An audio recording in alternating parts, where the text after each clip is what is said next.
This week on commandN, a sneak peek at the new Google phone, JoCo sings us a song, and Jeff has tips for our memory.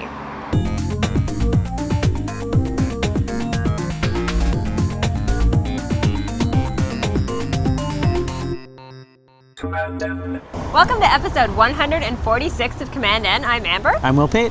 It's getting harder to say the episodes because they're getting up there. I know. What happens when we hit like episode 10,227? It's going to be awkward and we're going to be dead. Sorry to bring the show down a little bit. So how have you been doing, Will? I've been really good. Busy? Yeah. Very busy. Yeah. Yes. I've been watching you on Twitter and I can tell you're busy. Yeah, well, I mean, I feel kind of bad because my Twitters now are all either about like really yummy food I'm eating because I need a break, or my ridiculous email backlog, or how much work I have to do, or whatever. But, you know, good stuff's happening, so. I always feel guilty, though, when I go on Twitter and I know I have emails to answer, because I know people are thinking, how do you have time for Twitter and you don't email me back? Well, that's why half my Twitters are like, I have too many emails. It's not you, it's me. Oh, that's a good one. All right, let's talk about the tech headlines of the week.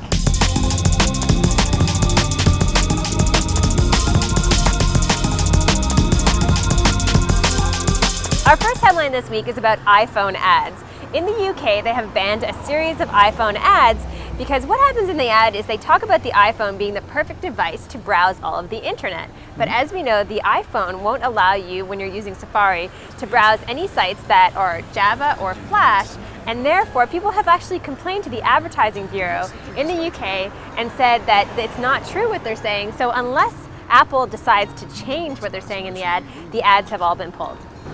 You know what? I think that might just might be nitpicking a little too much. Well, I think all it does is really give Apple more press. Yeah, you know what? You guys have played into their hands. Well done. It's very true. Some news from Mozilla.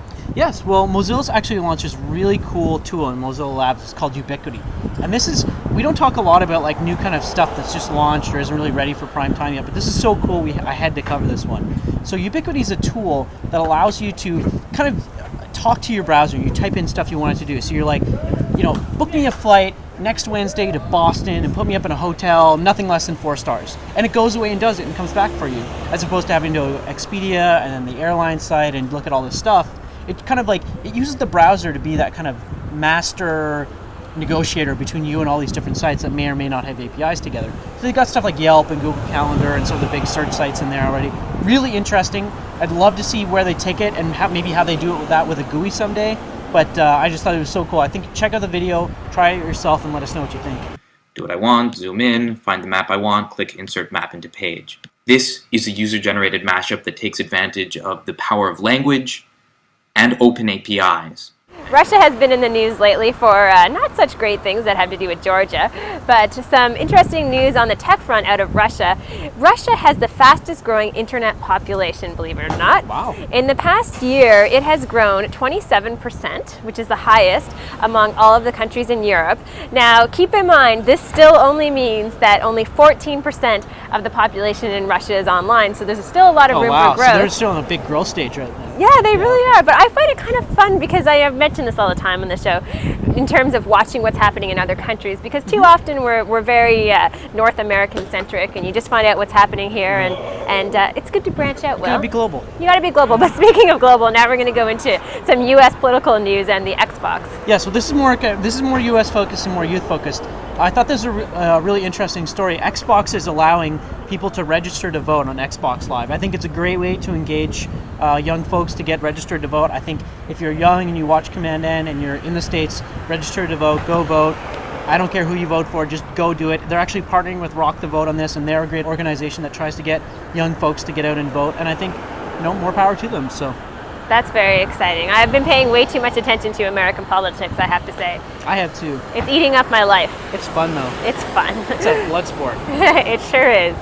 In other news, this has to do with Google. Google Suggest is just launching. Google Suggest, what it does, it allows you to do a search, and the search will be auto-completed with text. So, you know, oftentimes if you're using the new Firefox browser, you go in and you search in the search box, and then it suggests what text you might be searching. You'll be able to do the same thing in Google, but I imagine it might even be more accurate. So that's kind of fun. It's pretty handy. They've had it for a while, and they're just finally bringing it to prime time. It's a really useful tool. Yeah, it's coming into prime time, so we love that. And another Google, I shouldn't say it's a website, it's more of a hardware coming into prime time. Yeah, Google's getting into the hardware business. Some leaked shots of the product. and some like videos that come out of the G phone, which is coming out through Android and apparently T-Mobile in the States. Looks really interesting. It's got a keyboard. Apparently it pops or flips. It doesn't flip. It looks like a Sidekick, but it doesn't do the little rotate thing. Looks really neat. Yeah, I saw some of the pictures of this in the video that you had sent along, and it looks cool. I love the idea that it has a full keyboard because, I don't know, I'm still not a fan of the iPhone. I do find that the keyboard is a little difficult to type on. I know you're a big iPhone fan, but it'll be interesting to see what it's actually like to use the Google phone.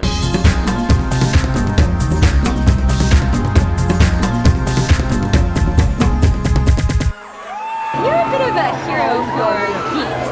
How did that all happen? Well, you know, I guess it has a lot to do with the subject matter of the songs. The Code Monkey is the one that usually people come across first if they're geeks. Code Monkey like Fritos.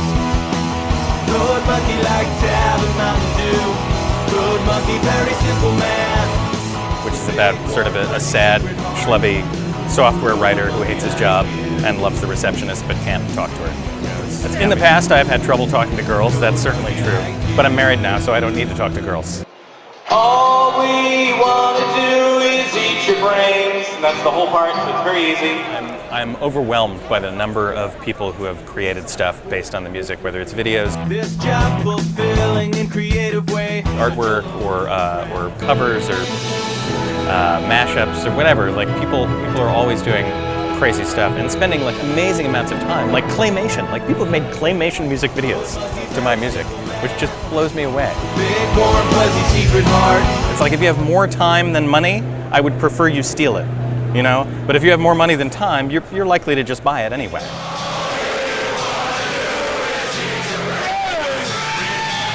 I'm good friends with John Hodgman, who is a correspondent on The Daily Show. Borderline irresponsible. That's what friends of John Hodgman are saying about Jonathan Coulton. He was doing this thing where he had to sing a country song about staycations, and they needed a guitar player. And he said, I know somebody who plays guitar. I've been everywhere, man. Never left my lair, man. Ate my cupboards bare, man. Broke my chicken chair, man. Really, the whole point of this is to do what I want to do creatively and be allowed to have that as a job. Like, really, that's as far as I need this to go. And it's sort of there now. So, you know, I just hope to continue doing stuff, and whoever likes it will like it.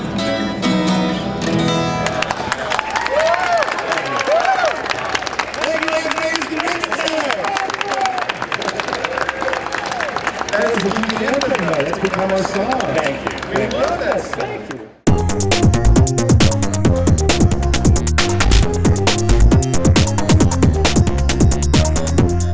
Hi, I'm Jeff MacArthur, and for this week's Tech Tips, I'm going to talk about memory cards. Memory cards are a great, handy, small way to carry around a lot of storage for the plethora of portable electronic gadgets we have nowadays. So I've got memory cards for my photos in my camera, memory cards for books on my Sony Reader, movies on my DVD player, memory cards for my Wii. They're all over the place. But there's really four main types. First of all, we've got compact flash, and compact flash are well known for being pretty durable, dependable cards. They've got high capacities and high speeds, so you'll see them used a lot by professional photographers using digital SLR cameras. Another type of memory card is the memory stick by Sony, and these are used in most of Sony's devices. They are very dependable. They've got 5-year warranties on a lot of them. And there's a few different types. Some of them are geared towards larger devices, whereas the micro M2 memory stick is geared towards phones. Now, secure digital, or SD cards, are probably the most popular cards out there today. They're used for just about anything. There's smaller versions, the mini and micro SD cards that are used for phones and PDAs. Now, one thing to be careful of with the secure digital cards is the SD and the SDHC, the high capacity secure digital cards. They're the exact same size, but they can't be used interchangeably. So you have to look out for some of those things.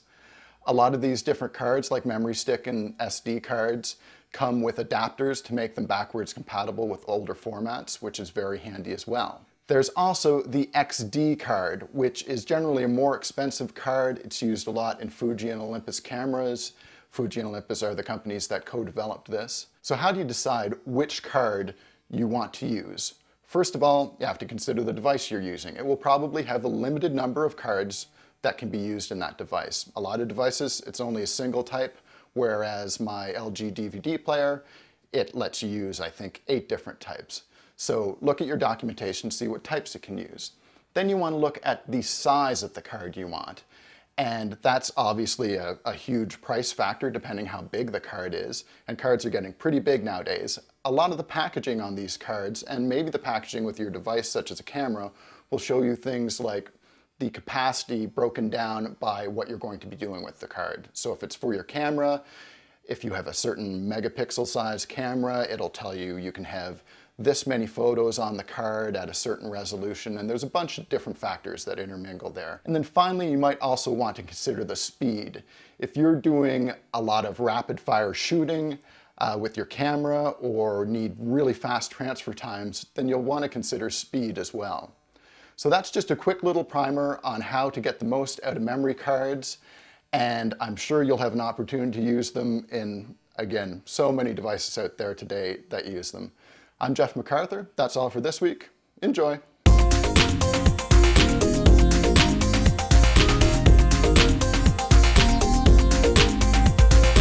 Our web picks this week are sponsored by GoDaddy. If you want to build a website and you need to sign up for any of their hosting packages, they're up to 70% less than the competition. And remember, to save even more money, all you have to do is enter the promo code commandN. That's the number 1 and the number 0 for an extra 10% off. So now it's time for our friendly neighborhood web picks of the week. What do you have this week, Amber? My friendly web pick is 12seconds.tv, which I'm sure you've seen. It allows people to go online and create a video that is only 12 seconds long. The idea is it's kind of like a Twitter, but for video. At first I thought it was somewhat silly, but after playing around with it and seeing this next video, I have to say, I kind of like it. In 12 seconds you can tell them what you think about the world. You can show them all the toys you like to play with. You can premiere a Lego animation of a dragon on a bike. You can stay in touch with people that you kind of really like, but you wouldn't ever want to spend the day with. That guy did a great job of doing that song in 12 seconds, and I'm going to have to start using the site because that's about my attention span. My web pick this week is FriendFeed. So FriendFeed is kind of like it's a way to collect all your live stream stuff. So it pulls in your Twitter and all your other kind of social accounts and gives you this feed. So if I want to know what Amber's up to across the 50 million sites she's on, I can go to her friend feed and do that. And it's like Twitter, you friend people, you follow them and all that kind of stuff. Really interesting. I actually like the top stuff of the day and the week and the month, because you can find like really neat stuff that friends and friends of friends posted across the site. So you find like cool photography, good blog posts, all that kind of stuff. You know, Will, when are they going to come out and just call these sites what they are? It's a stalker feed. It's true.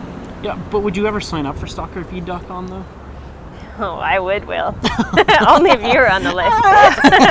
Okay, that was awkward. That usually means it's time to end the show. Or Will's leaving the show. Now remember, you can check out all the comments at commandN.tv. We're trying to make the show better all the time. We have some exciting things in the next couple of weeks that you'll see. And during this episode, I wanted to thank Jeff for his segment, of course, Jonathan Coulton for a great segment, and we all love his music. And Will Pate, where can they find you? willpate.org. All right. Thanks for watching and have a great week.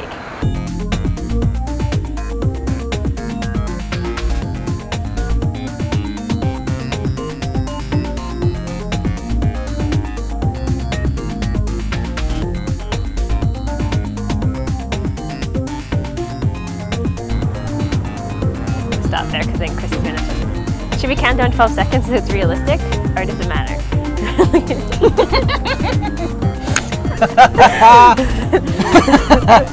Both of you can be replaced. And apparently we will be. Yeah, okay.